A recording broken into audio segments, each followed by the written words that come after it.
धार्मिक आंदोलन बहुत ही इंपॉर्टेंट है। इसमें महावीर, जैन और जितने भी वैष्णव धर्म होते हैं, शिव धर्म है, सारे इसमें पढ़ेंगे धार्मिक आंदोलन में। ये प्राचीन हिस्ट्री के हिसाब से, मॉडर्न हिस्ट्री के हिसाब से, और आपको अगर देखा जाए मध्यकालीन के हिसाब से धार्मिक परिवर्तन उसमें हम बता चुके हैं, पढ़ा चुके हैं। अब बच्चे प्लीज़ सब्सक्राइब और लाइक करना ना भूलेंगे, और आपका सपोर्ट मेरे लिए बहुत ही मायने रखता है, क्योंकि आप हैं तभी हम हैं, आप जानते हैं। तो चलिए शुरू करते हैं, टाइम वेस्ट ना करते हुए। आज मैं कोशिश करूंगा कि एशियन हिस्ट्री ख़त्म कर दूं, क्योंकि इसका प्लेलिस्ट बना दूंगा, तो जब चाहे जब एग्ज़ाम आए तब तैयारी कर सकते हैं आप लोग। जैसे देखिए, जैन परंपरा के अनुसार जैन धर्म के कुल कितने तीर्थंकर हुए? तो 24 तीर्थंकर हुए। ये बहुत बड़ा सवाल है। 24 तीर्थंकर कौन कौन है हम पढ़ेंगे, उसका मेरे पास टेबल है, ठीक है। आगे आपसे और पूछता है कि जैन धर्म के पहले तीर्थंकर एवं संस्थापक कौन थे? तो ऋषभदेव थे। तो पहले जैन धर्म के तीर्थंकर हो या संस्थापक हो, वो हमारे ऋषभदेव हैं। टोटल जैन धर्म के कितने हैं? तो 24 हैं, है ना, जिसमें प्रथम हमारे ऋषभदेव हैं, जो कि संस्थापक माने जाते हैं जैन धर्म के। तो ये सवाल डायरेक्ट पूछता है आपसे। सवाल ये भी पूछता है कि जैन धर्म के दूसरे तीर्थंकर कौन थे? तो अजितनाथ थे। तो 4 तीर्थंकर का पूछता है, अभी तक मैं देखा हूँ, मैंने 4 तीर्थंकर का पूछा है, और फिर अंतिम पूछा है 23 और 24 पूछा है, तो वो भी हम पढ़ेंगे। तो याद रखिएगा, दूसरे अगर तीर्थंकर पूछे तो अजितनाथ बताइएगा, और अगर आपसे पहले और संस्थापक पूछे तो ऋषभदेव बताइएगा, टोटल पूछे तो 24 बता दीजिएगा। देखिए, 22वें तीर्थंकर के पूछे नेमिनाथ का प्रतीक चिन्ह क्या था? तो आप जानते हैं नीलकमल। तो आगे तो इसमें सवाल आप देखिए कि 22वें तीर्थंकर कौन है भाई? नेमिनाथ। इनका प्रतीक चिन्ह क्या है? नीलकमल। ये आप पढ़ लिए। आपसे ये सवाल पूछ रहा है कि 23वें तीर्थंकर जो हैं पारसनाथ हैं, का प्रतीक चिन्ह क्या है? सर्प है। तो सबसे पहले तो एक सवाल ये बन गया कि 23वें तीर्थंकर कौन है? पारसनाथ। 22वें तीर्थंकर कौन है? नेमिनाथ। ये तो सवाल बन गया। अब इसी में सवाल को जोड़ के क्या बनाया है? प्रतीक चिन्ह बना दिया है। तो प्रतीक चिन्ह क्या है? सर्प। और नेमिनाथ का प्रतीक चिन्ह क्या है? तो नीलकमल। ऐसे भी पूछ सकता है। तो ये जरूरी नहीं कि ये लिखेगा 23वें तीर्थंकर नेमिनाथ का प्रतीक चिन्ह, नहीं। नेमिनाथ का प्रतीक चिन्ह जो जैन धर्म के जो हैं माने जाते हैं, तीर्थंकर माने जाते हैं, वो बताइए उनका प्रतीक चिन्ह क्या है? तो नीलकमल। ऐसे भी पूछ सकता है ना। अब पारसनाथ का पूछते हैं, तो पारसनाथ का प्रतीक चिन्ह बताइए, जो कि जैन धर्म से संबंधित है, जैन धर्म के तीर्थंकर हैं, तो सर्प से संबंधित है। ऐसे भी पूछ सकता है। ज़रूरी नहीं कि 22-23 बोले, लेकिन बोल दे तो आपको याद हो जाए, ये ध्यान रखिएगा। मेरा कोशिश रहता है कि आपके माइंड में सिर्फ सुनने से याद हो जाए, कोई ट्रिक और कुछ ऐसी आवश्यकता ना हो। तो अगर अच्छा लगता है तो प्लीज़ सपोर्ट करेंगे। आपका कमेंट मुझे हौसला देता है।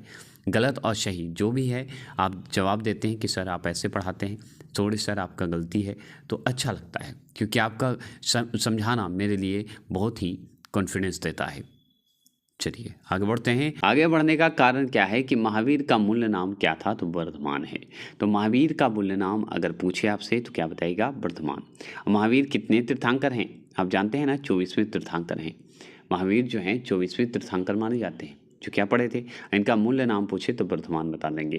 तो ये सवाल आपसे अगर पूछेगा, आपसे और सवाल क्या पूछेगा? महावीर ने जैन संघ की स्थापना कहाँ की? तो पावापुरी में की। तो महावीर जी का जो अगर पूछेगा कि महावीर जो हैं किस से संबंधित हैं, तो जैन धर्म से। और जैन संघ की अगर बात करें, जैन संघ की स्थापना करने का श्रेय जाता है पावापुरी में किनको? तो महावीर जी को। देखिए, इसमें थोड़ा सा आपको ध्यान देना होगा, दोनों में अनुयायी का अलग अलग है। जैसे महावीर स्वामी के अनुयायी क्या कहलाते थे? तो जैनी कहलाते थे या जैन कहलाते थे। याद रखिएगा, जैन कहलाते थे या जैनी कहलाते हैं। अगर बोले पारसनाथ के अनुयायी क्या कहलाते थे, तो हम जानते हैं क्या कहलाते थे? निग्र ग्रंथ, ऐसे कहते हैं, निग्र ग्रंथ कहलाते थे। ठीक है, ये समझ गए। तो आप पे डिपेंड करता है कि आप किस तरह से लेते हैं। तो निग्र ग्रंथ भी बोल सकते हैं, निग्रथ बोल सकते हैं, कोई दिक्कत नहीं है। महावीर स्वामी का प्रतीक चिन्ह क्या था? तो देखिए, सबका प्रतीक चिन्ह है, तो महावीर का भी जो है आपका क्या होगा? क्या हो जाएगा? शेर इनका प्रतीक चिन्ह है। जैसे पारसनाथ का आप पढ़े प्रतीक चिन्ह, क्या पढ़े? सर्प पढ़े कि नहीं? उसी तरह महावीर स्वामी का प्रतीक चिन्ह क्या है? तो शेर है। और महावीर के में तीर्थंकर हैं? 24वें तीर्थंकर हैं। याद हो गया। पारसनाथ कितने हैं? तो 23वें तीर्थंकर हैं। तो पारसनाथ का अनुयायी को क्या कहते हैं? 2 निग्रंथ कहते हैं, निर्ग्रंथ कहते हैं। और महावीर स्वामी के अनुयायी को क्या कहते हैं? जैनी या जैन कहते हैं। सुन रहे हैं? याद हो रहा है कि नहीं? महावीर स्वामी का जन्म अगर पूछे तो 540 ईसा पूर्व में कहाँ हुआ था? तो 540 ईसा पूर्व में तो याद रखिएगा, मतलब 540 ईसा पूर्व में अगर पूछे तो क्या बताइएगा? भाई महावीर का जन्म हुआ था। लेकिन कहाँ हुआ था? तो वैशाली के कुंडल ग्राम में हुआ था। और वैशाली कहाँ है? तो आप जानते हैं वैशाली हमारे बिहार में ही है। अब वैशाली बहुत फेमस भी था, महाजनपद का बात कर रहा है ना, उस समय की बात हो रही है। उस समय भी तो था ना महाजनपद, है ना, तो उसी समय तो वैशाली के कुंडल ग्राम में इनका जन्म हुआ था। किनका? महावीर का। ऐसे याद रखेंगे, ठीक है, याद रखिएगा। महावीर का जन्म जो है किस क्षत्रिय गोत्र में हुआ था? तो आप बहुत अच्छे से जानते हैं कि जानत्रिक बोला जाता है या जात्रिक बोला जाता है। टेंशन नहीं लीजिएगा, एक ही है, जानत्रिक या जात्रिक। तो अगर महावीर का जन्म अगर बोले कौन से क्षत्रिय गोत्र में हुआ था, तो जात्रिक गोत्र में हुआ था। महावीर स्वामी के पिता का नाम क्या था? तो आप अच्छे से जानते हैं कि महावीर का पिता का नाम है सिद्धार्थ। तो सिद्धार्थ किनके जो हैं पिता हैं? तो महावीर स्वामी के पिता हैं, ठीक है, जो कि 24वें जैन तीर्थंकर हैं। महावीर स्वामी का माता का नाम क्या है? तो त्रिशला है। क्या नाम है? त्रिशला है। तो ये भी सवाल आपसे इतना बार पूछा है कि आपको याद होगा। तो ऐसे सवाल आपको पूछते हैं कि त्रिशला जो नाम है किस जैन धर्मी का माता का नाम है? तो आप बहुत अच्छे से जवाब दीजिएगा। 24वें तीर्थंकर महावीर स्वामी की माता का नाम है। भगवान महावीर का प्रथम शिष्य अगर पूछेगा कौन था, तो जमाली बताइएगा। सवाल कैसे पूछता है? पूछता ये भी है कि जमाली जो है किनका शिष्य था, कौन से धर्म के थे जो शिष्य था जमाली? तो जैन धर्म के थे महावीर, उनके शिष्य था कौन? जमाली। ऐसे सवाल भी पूछ सकते हैं, 5 ऑप्शन वालों के लिए ज़्यादातर पूछ सकता है, कुछ भी पूछ देता है। आगे सवाल है कि जैन भिक्षुओं को नग्न रहने की शिक्षा किसने दी? तो महावीर स्वामी ने ही दिए थे। तो जो जैन भिक्षु जो थे, जैन जो भिक्षु होते थे, उन्हें नग्न रहने की जो वस्त्र ना पहन सके उनके लिए यह है, नग्न रहने की शिक्षा किसने दी थी? तो महावीर स्वामी ने दी थी। जैन धर्म में पूर्ण ज्ञान को क्या कहा गया है? तो जैन धर्म में अगर पूर्ण ज्ञान की बात कहेगा तो हम उस ज्ञान को कहेंगे कैवल्य ज्ञान कहेंगे। क्या कहेंगे? कैवल्य ज्ञान कहेंगे। ये सवाल है। आपसे और सवाल पूछता है कि जैन धर्म का सबसे महत्वपूर्ण सिद्धांत क्या था? तो अहिंसा है। तो जैन धर्म का सबसे महत्वपूर्ण अगर सिद्धांत बोल दे तो आप बताइएगा अहिंसा। और जैन धर्म का त्रिरत्न कौन कौन से हैं? तो सम्यक श्रद्धा है, सम्यक ज्ञान है और सम्यक आचरण है। तो जैन धर्म का त्रिरत्न जो है कौन कौन से हैं? तो त्रिरत्न अगर आपसे पूछेगा तो सम्यक श्रद्धा बताइएगा, सम्यक ज्ञान और सम्यक आचरण। सम्यक सम्य लगेगा, ये ध्यान रखिएगा। बस ध्यान रखना है कि श्रद्धा, ज्ञान और आचरण, ये 3 जो है आपको याद रखना होगा। सम्यक तो आपको सम्य लग जाएगा, ठीक है। जैसे ही जैन की बात होगी तो सम्यक तो सम्य लगेगा, आपको ध्यान रखना है। श्रद्धा, ज्ञान, आचरण की बात अगर करेगा त्रिरत्न कहलाता है। किसमें? तो जैन धर्म में। जैन धर्म के मौलिक ग्रंथ को क्या कहते हैं? तो पूर्व कहते हैं। महावीर स्वामी की मृत्यु किस ईस्वी में हुआ था? ईसा पूर्व में हुआ था। तो 468 ईसा पूर्व में हुआ था, 468 ईसा पूर्व में हुआ था। ऐसे याद रखेंगे। भारत में जैन धर्म का कौन सा संप्रदाय जो है फैला था? तो दिगंबर संप्रदाय जो है फैला था। तो भारत में 2 गो थे, जिसमें दिगंबर संप्रदाय जो है सबसे ज़्यादा फैला था, जो कि जैन धर्म से ही संबंधित था, ठीक है। और एक है जो कि मैं आगे बताऊंगा। जैन धर्म का सबसे बड़ा केंद्र कहाँ था? तो आप बहुत अच्छे से जानते हैं, चंपानगरी। चंपानगरी जो है वहाँ पे क्या है, जैन धर्म का सबसे बड़ा केंद्र था, ठीक है। केंद्र कहा गया है तो चंपानगरी को, ऐसे भी बोल सकते हैं। महावीर स्वामी ने अपना प्रथम उपदेश कहाँ दिया था? तो राजगीर में दिए थे। प्रथम उपदेश की बात होगा तो राजगीर बताइएगा। किनका? महावीर स्वामी का। श्रवणबेलगोला में गोमतेश्वर की मूर्ति किसने बनवाया? तो आप अच्छे से उनके बारे में जानते हैं, चामुंडा राय ने। चामुंडा राय ने क्या बनवाए, ये सवाल पूछता है। चामुंडा राय ने श्रवणबेलगोला में क्या बनवाया? तो गोमतेश्वर की मूर्ति बनवाया, ये ध्यान रखिएगा। कोई दिक्कत? अगर आपसे पूछे कि जैन तीर्थंकरों के 5 मंदिरों का निर्माण किस शासक ने करवाया? तो चंदेल शासकों ने करवाया था। तो जैन धर्म का जो है, जैन तीर्थंकर कहिए या जैन धर्म कहिए, जैन तीर्थंकरों की 5 मंदिर, जैन तीर्थंकर मतलब व्यक्ति का 5 मंदिर बनवाया है, जो कि कौन बनवाया है? तो चंदेल शासक ने बनवाया था जैन धर्म के, तीर्थंकरों के मंदिर समझिए उनके नाम पे। महावीर स्वामी ने किस भाषा को प्रचार का माध्यम बनाया? तो प्राकृत भाषा को बनाया था। तो इसमें सवाल आपसे पूछता है कि महावीर जो हैं, स्वामी जो हैं, किस भाषा का प्रचार करते थे? ज़्यादातर किस भाषा में ज़्यादा जो है बताते थे, लोग को उपदेश देते थे? तो वो प्राकृतिक भाषा में। ठीक है, प्राकृतिक भाषा में, ये जरूर ध्यान रखिएगा। जैन धर्म कौन कौन सा संप्रदाय में बांटा था? तो आप याद रखिएगा श्वेतंबर और दिगंबर, जो कि आप सबसे ज़्यादा जानते हैं कि दिगंबर का सबसे ज़्यादा प्रचार हुआ था श्वेतंबर से ज़्यादा। तो श्वेतंबर एवं दिगंबर जो है आप याद रखिएगा जैन धर्म का में बांटा गया था संप्रदाय में, दो संप्रदाय में, श्वेतंबर और दिगंबर। महावीर स्वामी को कहाँ ज्ञान प्राप्त हुआ ये पूछता है, तो याद रखिए क्या नाम है, जिम्भिक ग्राम के निकट जो है रीजू पालिका नदी के तट पर। तो आपसे ये सवाल ऐसे नहीं पूछेगा, ऐसे पूछेगा महावीर स्वामी का ज्ञान कहाँ प्राप्त हुआ? तो बताइएगा रीजू पालिका के नदी के तट पर। कहाँ, कौन से ग्राम में? तो जृम्भिक ग्राम में। ठीक है, जृम्भिक भी बोलते हैं और जृम्भिक भी बोलते हैं, कोई दिक्कत नहीं है। ठीक है, ये हो गया। आपसे और सवाल क्या बनता है? तो और सवाल बनता है कि अनेकांतवाद किस मत का सिद्धांत एवं दर्शन है? तो जैन धर्म का है। तो अनेकांतवाद की बात करेगा तो जैन धर्म को याद करेंगे, वो सिद्धांत माना जाता है। जैन धर्म का प्रसिद्ध सिद्धांत क्या था? तो आप बहुत अच्छे से जानते हैं कि ऐसे बोला जाता है सप्तभंगी ज्ञान बोला जाता है, लेकिन ऐसे बोला जाए एक और नाम है तो शायद वाद बोला जाता है। तो अगर जैन धर्म का प्रसिद्ध सिद्धांत अगर बोले तो शायवाद बोलिएगा, नहीं तो सप्तभंगी ज्ञान बोलिएगा, दोनों एक ही है। जैनियों द्वारा शरीर को भूखा रखकर प्राण त्यागने की कौन सा जो है या कौन सी विधि कहा जाता है या कौन सी विधि कही जाती है? तो संलेखन विधि कहा जाता है। संलेखना ऐसे कहते हैं या संलेखन विधि एक ही है। तो संलेखना विधि या संलेखन विधि याद रखिएगा। आपसे और पूछता है कि जैन मठों को क्या कहा जाता है? तो हम बहुत अच्छे से जानते हैं कि वशदिश कहते हैं। क्या कहते हैं? वशदिश कहते हैं। तो जैन मठों को क्या कहा जाता है? तो वशदिश कहते हैं। जैन धर्म में किसकी मान्यता नहीं है? तो ईश्वर एवं आत्मा की मान्यता नहीं दी गई है। ठीक है, ईश्वर और आत्मा की मान्यता जो है जैन धर्म में नहीं दी गई है। अनुव्रत शब्द जो है किस धर्म से जुड़ा है? तो जैन धर्म से जुड़ा है। तो अनुव्रत अगर शब्द पूछे तो जैन धर्म। ठीक है, आगे पढ़ेंगे। आगे सवाल को टेबल वाला मैं लास्ट में बताऊंगा। किस स्थान पर महावीर स्वामी का महानिवारण जो है, मतलब महानिवारण मतलब मृत्यु हुआ? तो पावापुरी में इनकी मृत्यु हो गई थी। महावीर की मृत्यु के बाद जैन संघ का अध्यक्ष कौन बना? तो हम बहुत अच्छे से जानते हैं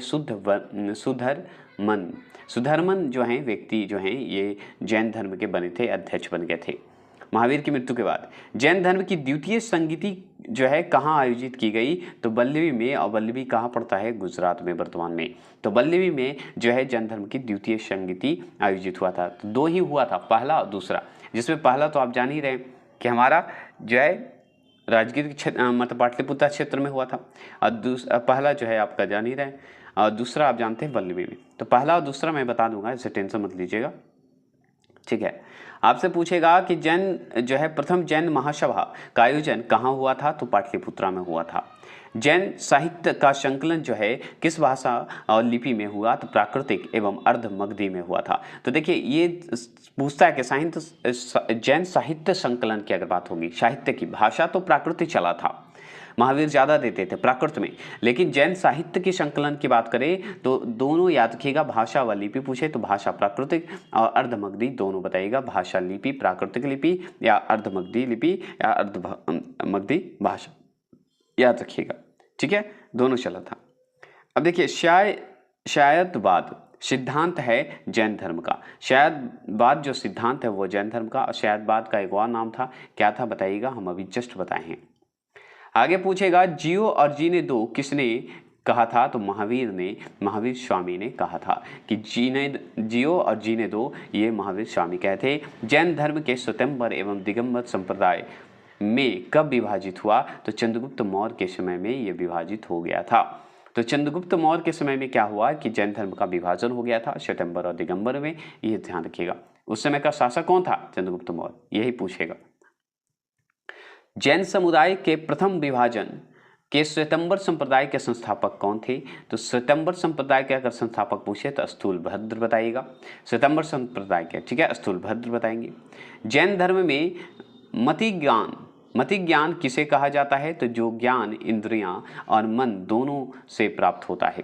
तो याद रखिए, मति ज्ञान का मतलब होता है जो ज्ञान इंद्रियां और मन दोनों से प्राप्त कर सकते हैं, उसे ही मति ज्ञान बोलते हैं। इंद्रियों से भी प्राप्त करेंगे और मन से भी। महावीर स्वामी यति कब कहलाए? तो गृह त्याग के बाद यति कहलाए। तो ये ऐसे सवाल नहीं पूछेगा, सवाल ऐसे पूछेगा कि महावीर स्वामी जो हैं ये बताइए कि जब घर त्यागे थे तो उस घर त्याग के को किस नाम से जाना जाता है? तो यति के नाम से जाना जाता है। देख रहे हैं, मैं आपको सिर्फ याद दिलाने के पॉइंट ऑफ व्यू से बोल रहा हूं। जैन धर्म के सिद्धांत जो है भारतीय शरीयन दर्शन, ठीक है, क्या है? षड् दर्शन के किस दर्शन के करीब है? तो संख्या दर्शन के करीब है। तो आपसे पूछेगा षड् जो है षड् दर्शन बोलते हैं, जो है किस दर्शन के करीब है? तो संख्या दर्शन के करीब होता है, ये ध्यान रखिएगा। देखिए, जैन धर्म के सिद्धांत जो है सिद्धांत से दर्शन के किस दर्शन के करीब है? तो संख्या दर्शन के करीब होता है, ये जरूर पूछता है, याद रखिएगा। आपसे पूछेगा कि जैन परंपरा के अनुसार वासुदेव कृष्ण किस तीर्थंकर के समकालीन थे? तो अरिस्टोनेमी के समकालीन थे। तो वासुदेव जो कृष्ण हैं वो किसके समय में थे? तो अरिस्टोनेमी के समय में थे, जैन परंपरा के अनुसार बताया जाता है। वासुदेव कृष्ण की बात होती है तब, ठीक है। जैन धर्म में मूर्ति पूजा का प्रथम साक्ष्य जो है कहाँ से मिलता है? तो मथुरा अभिलेख से मिलता है। तो जैन धर्म का मूर्ति पूजा का अगर पूछे प्रथम साक्ष्य कहाँ मिलता है? तो मथुरा अभिलेख से मिलेगा। देखिए, जैन धर्म के अंतिम महान संरचकों में गणना किससे की जाती है? तो जय सिंह सिद्धराज चालुक्य एवं कुमारपाल चालुक्य को की जाती है, ये ध्यान रखिएगा। आपसे पूछेगा स्वामी महावीर के भिक्षुनी संघ की प्रधान कौन थी? तो आप जानते हैं चंदना। क्या है? चंदना, ये ध्यान रखेंगे। जैन साहित्य को क्या कहा जाता है? तो हम जानते हैं आगम कहा जाता है। क्या कहा जाता है? आगम कहा जाता है। जैन साहित्य को क्या कहा जाता है? तो आगम कहते हैं। ये सवाल आपसे वो पूछेगा कि जैन धर्म को बताइए, जैन धर्म का जो साहित्य है उसे क्या कहेंगे? तो आगम कहेंगे। जैन ग्रंथ का कल्पसूत्र जो है रचयिता कौन है? तो भद्रबाहु हैं। तो कल्पसूत्र की अगर रचयिता की बात करेंगे तो भद्रबाहु को करेंगे। जैन ग्रंथ का कल्पसूत्र जो है रचयिता अगर पूछे तो भद्रबाहु बताएंगे। अगर आपसे पूछेगा कि परिशिष्ट पर्व जो जैन धर्म से संबंधित रचना है को रचयिता अगर पूछे आपसे तो क्या बताएगा? हेमचंद्र बता देंगे। क्या बताएगा? हेमचंद्र बताएगा। तो परिशिष्ट पर्व जो जैन धर्म से संबंधित रचना है उसकी रचयिता अगर आपसे पूछेगा तो हेमचंद्र को बता देंगे। अगर आपसे पूछे किस जैन रचना में 16 महाजनपदों का उल्लेख मिलता है? तो भगवती सूत्र में मिलता है। तो किस में मिलता है? तो याद रखिएगा 16 महाजनपदों के उल्लेख में मिलता है भगवती सूत्र। अगर आपसे पूछे सबसे पूर्वकालिक जैन ग्रंथ जो है कहलाता क्या है? तो 14 पूर्व कहलाता है। क्या कहलाता है? 14 पूर्व कहलाता है। अगर पूर्वकालिक अगर जैन ग्रंथ की बात करेगा तो हम बताएंगे 14 पूर्व। अगर दिलवाड़ा के जैन मंदिर का निर्माण जो है किसने करवाया था? तो हम बहुत अच्छे से उनका जवाब देंगे, बिमल शाह ने करवाया था। कौन करवाया था? बिमल शाह करवाया था। तो इस सवाल को थोड़ा सा ध्यान से फिर से पढ़ेंगे। क्या पढ़ेंगे कि दिलवाड़ा का जैन मंदिर जो है हमारा राजस्थान में है, आप अच्छे से जानते हैं। इसका निर्माण करवाने वाले जो व्यक्ति थे कौन थे? तो आप बहुत अच्छे से जानते हैं कि बिमल शाह थे। कौन थे? शाह थे, जो कि जैन मंदिर है दिलवाड़ा में, आप देखे हैं ना। आपसे और सवाल क्या पूछता है आपसे कि जैन धर्म के अंतिम राजकीय संरक्षण मतलब बॉडीगार्ड किस वंश के शासक ने जो है दिया था? तो गुजरात के चालुक्य ने दिया था। तो संरक्षक की काम अगर बात करें, वंश की बात करें, तो गुजरात के चालुक्य किया था, अंतिम राजकीय संरक्षक था। कौन सा स्थल जो है पारसनाथ से संबंध जो है होने के कारण जैन सिद्ध क्षेत्र माना जाता है? तो हम बहुत अच्छे से जानते हैं कि सम्मेद शिखर मानते हैं। सम्मेद शिखर मानते हैं। क्या मानते हैं? सम्मेद शिखर मानते हैं। ये सवाल को देखिएगा, जो बौद्ध धर्म की स्थापना किसने की? तो गौतम बुद्ध ने की। तो